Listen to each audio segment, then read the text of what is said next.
नमस्कार मित्रांनो. तर या व्हिडिओमध्ये आपण बघूयात की आम्ही शेळ्यांना कुट्टी कशी करून टाकतोय. तर साधारणतः कुट्टीमध्ये ही एकाच प्रकारची नसावे, तर कुट्टी ही मिक्स चारा असावा. तर मिक्स चारा म्हणजेच जो काय मी अगोदर तुम्हाला सुबाबोळचा व्हिडिओ दाखवला होता, तर तिथून आम्ही सुबाबोळचा एक गाडा भरून आणतो. त्याच्यानंतर गिनेगोल, काही जण याला दुधी गवत किंवा आणखी नेपो नियर का काहीतरी असं म्हणतात, तर ते उसासारखं असणारं गिनेगोल आणि त्याचसोबत मका किंवा दुसरं हिरवं काहीतरी असलं पाहिजे. तर सध्या आमच्या शेतामध्ये मका होती, तर हे सर्व तिघांचं मिश्रण मिक्स करून ही कुट्टी केली जाते. म्हणजे सुरुवातीला आम्ही गिनेगोलची कुट्टी केली किंवा त्या दुधी गवताची, त्याच्यानंतर सुबाबळ आणि त्याच्यानंतर वरती टाकला ह्याचा मक्याचा घास.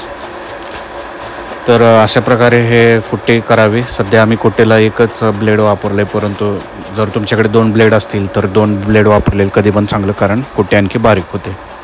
सध्या कुट्टी मशीनमध्ये थोडासा इश्यू आला आहे, त्यामुळे आम्ही एक सेकंड ब्लेड काढलं आहे. तर आता ह्याच्यामध्ये शेवरीचे जर तुम्ही बघितलं तर मग असे मी व्हिडिओ टाकलेले, त्याच्यामध्ये शेवरीच्या फांद्या वगैरे कट केलेल्या तुम्हाला दिसतील असतील. तर ह्या कुट्टी मशीन एक पारस कंपनीच्या आहे शायद. तर एवढे मोठे जरी लाकडं वगैरे असतील तरी ही कुट्टी मशीन आरामशीर त्यांना भुगा करते.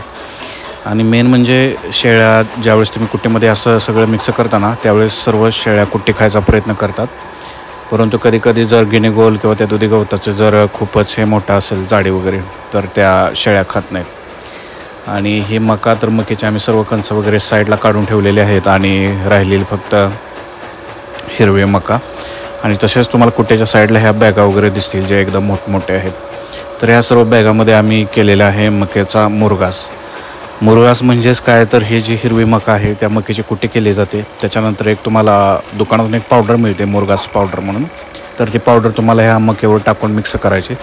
तर त्या पावडरमुळे आणखी कंटेंट प्रोटीन वगैरे त्या मक्यामधला सर्वात जास्त वाढतो. त्याच्यानंतर तुम्हाला एक मुरघासाची पिशवी आणायची जी बाजारात मिळते, थोडीशी ते महाग असते. आणि त्या पिशवीमध्ये हे तुम्हाला सर्व काही जे कुट्टीचं मिश्रण आहे ते फुल पॅक भरायचे एकदम तुडवून. आणि त्याच्यानंतर त्या पिशवीचे जे तोंड आहेत ना ते पूर्णपणे बांधायचे, म्हणजे त्याच्यामध्ये थोडीसुद्धा हवा जायला कामा नये.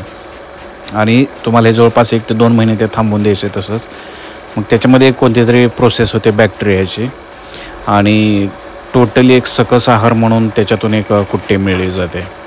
तर शेळ्यांना जर तुम्ही ते एक पाटी रोज टाकलं, म्हणजे थोडं थोडं चारा, तर शेळ्या ते खायला एकदम तुटून पडतात आणि त्याच्यासारखा सकस चारा नाही.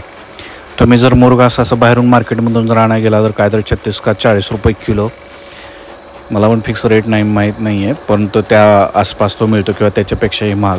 त्यामुळे जर तुम्ही बाहेरून तो विकत आणण्यापेक्षा जर घरच्या घरी असं बनवला तर ते एक फायद्याचंच ठरेल. तर हे कुट्टी मशीनला गिअर मेकॅनिझम आहे चेंज करायचं, म्हणजे तो खटका जर महाग वाढला तर रिव्हर्स गिअर होतो आणि तो खटका पुढं ढकलला तर तो फर्स्ट गिअर होतं, म्हणजे ते पुढं वाढायला सुरू करतं. फक्त कुट्टी करताना तुम्ही थोडेसे प्रिकॉशन घेतली पाहिजे की तुम्ही दूर राहिलं पाहिजे. ते जे काय तुम्ही चारा त्याच्यामध्ये टाकताय त्याच्यामध्ये हात वगैरे जाता कामा नये आणि बरंच काही. तर ह्या मशीनचा थोडासा कवर गेला आहे, त्याला बसवायचं आहे. तर सध्या सुरुवातीला ही एवढी कुट्टी होती. ज्यावेळेस व्हिडिओ संपेल किंवा एंड मोमेंटला जर तुम्ही बघितलं तर हे कुट्टीचं जे व्हील आहे किंवा चाक ते पूर्णपणे कुट्टीमध्ये बुडतं आहे. तर एवढी आम्हाला रोज शेळ्यांना कुट्टी लागते. तर इथे शेळ्या प्लस 2 म्हशी पण आहेत. तर म्हशींना कसं शेळ्याने खाल्लेलं राहिलेलं पण दिलं तरी चालतं, पण कधीकधी थोडंसं त्यांना चांगलं पण दिलेलं तरी हे होते. आणि हे आहेत सुबाबळीचे कुट्टी. तर ह्याच्यातली निम्मी कुट्टी करतो आणि निम्मी जे राहिलेली सुबाबळ आहे ती शेळ्यांची जी काही छोटे पिल्लं आहेत त्यांच्यासाठी दिले जातात. तसेच इकडं राईट साईडला तुम्ही आमचं शेळीपालनचा शेळीचा व्हिडिओ वगैरे बघताय की जिथे कॅरेट वगैरे ठेवले, तर त्या कॅरेटमधून आम्ही त्यांना कुट्टे देतो. तसेच हा सुका चारा वगैरे त्यांच्यासाठीच आहे.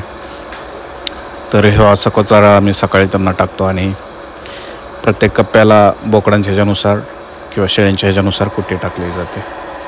तर मित्रांनो, बरेच एफर्ट्स घेऊन व्हिडिओ कंटेंट बनवत आहे, तर आणि A to Z ह्याच्यामध्ये माहिती सांगत आहे. तर तुम्ही व्हिडिओ जास्तीत जास्त लोकांपर्यंत पोहोचवा. शेअर, लाईक, सबस्क्राईब करा आणि कमेंट करायला विसरू नका, कारण तुमचा प्रतिसाद हा आम्हाला ऐकायचा आहे. आणि तुम्हाला व्हिडिओ वगैरे कसे वाटतात किंवा तुमचं काय नियोजन आहे शेळीपालनाबद्दल तेही आम्हाला ऐकायचं आहे.